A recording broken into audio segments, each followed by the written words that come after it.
So as you can see, this slide was prepared as of December 31st. Into the volatility in January, we've been reducing our cash balance, and today it's roughly at around 3%. So we've been buyers, we've increased our large cap exposure. Unlike like what I said, I don't think it makes sense to just broadly reduce, get out of small caps and say, I don't think small caps are worth investing in. I think end of the day, focusing on earnings from a bottom-up perspective and ensuring that your liquidity does not get sacrificed. What do I mean by that? If you take our weighted average market cap of our portfolio, today it's roughly worth around 3.1 lakh crores. So I don't want to be investing in the micro cap segment of the market. I don't want to be sacrificing liquidity at any stage in calendar year 25. And I think I also want to be careful in those businesses which are government facing because the finances can be stretched.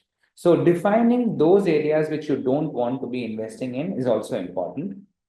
So while I spoke about the discount of large caps, while I also spoke about the fact that large caps are attractive, obviously our large cap exposure is around 50-51%. Why not higher?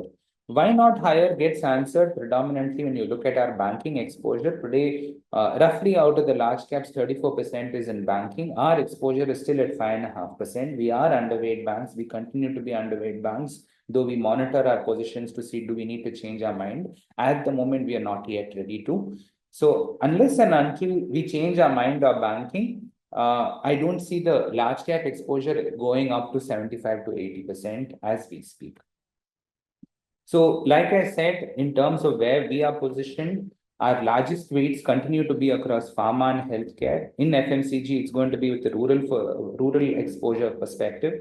We are underweight banking, but we are overweight non-lending financials. We will continue to build our exposure in power and capital goods this year because structurally, from a medium-term perspective, that's a space that I still think will do well. And consumer discretionary spends, we want to be positioned there.